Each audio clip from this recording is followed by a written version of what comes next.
الناس الحاضرة، وشكرا جزيلا كيان ميرت أمون المكان الجميل اللي احنا فيه في شارع المعز ونظم الحدث ده، وشكرا لكل الحضور وللدكاترة اللي موجودين والأساتذة الأفاضل اللي اتكلموا.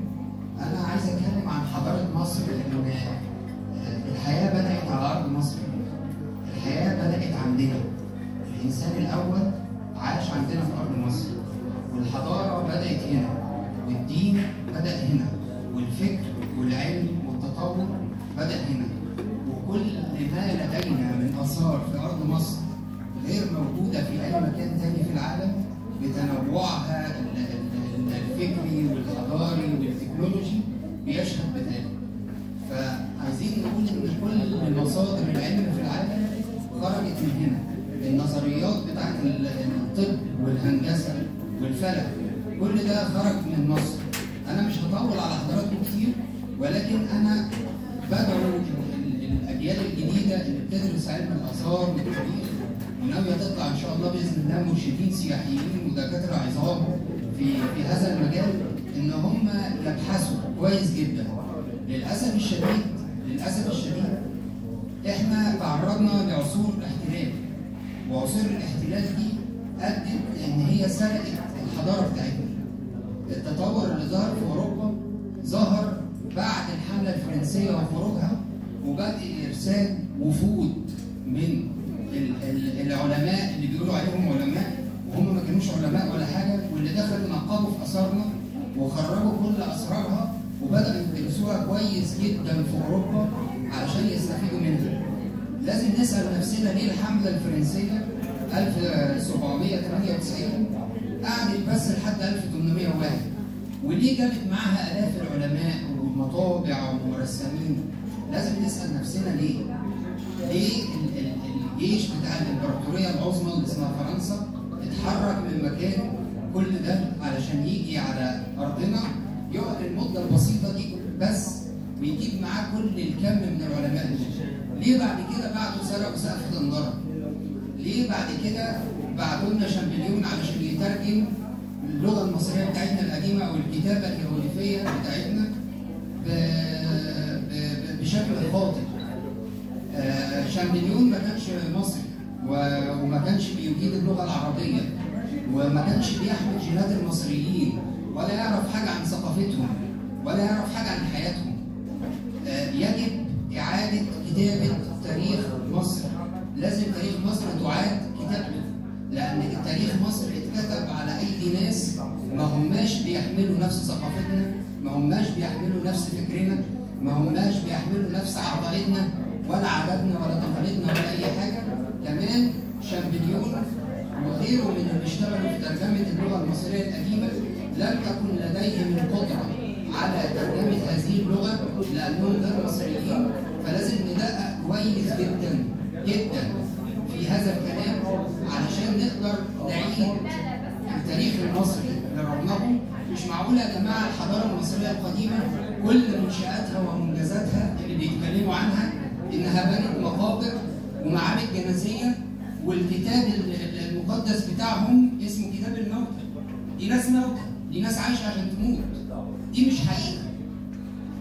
مش حقيقة ولازم نفكر فيها. مش ممكن يكون الحضارة العظيمة اللي اتبنت دي اتبنت على ايد ناس بس بتبني مقابر ومعابد جنازية وعندهم كتاب موتى. الكلام ده غير صحيح.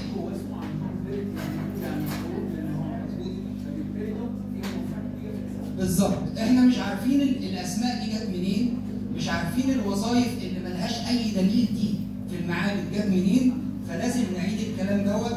وانا بقتبس جزء بس صغير كده من متون هرمس لما قال ورثة حضارة مصر ورثة الدين في مصر، وقال لقد كتبت دين مصر وعلومها بحروف مقدسة وبرموز مشفرة لإنسان المستقبل. انتوا يا جماعة إن شاء الله بإذن الله إنسان المستقبل اللي لازم يبحث في الكلام ده ويطلع حقيقته ويعيد كتابة تاريخ مصر.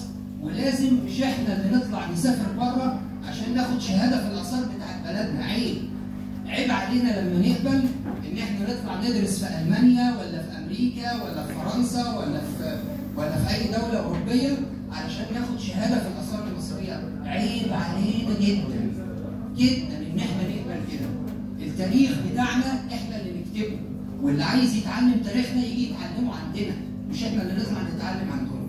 كمان بيقولوا لنا ان من مصادر معرفه التاريخ الكتب السماويه.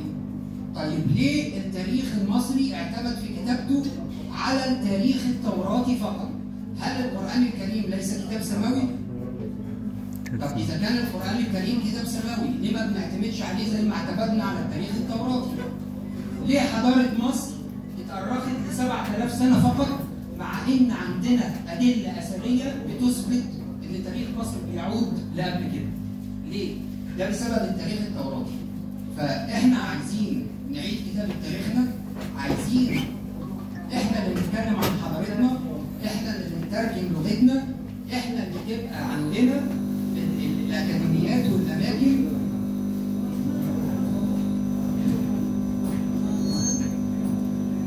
احنا اللي عندنا الاكاديميات والاماكن اللي بتدي الشهادات المعتمده في دراسه الاثار والتاريخ.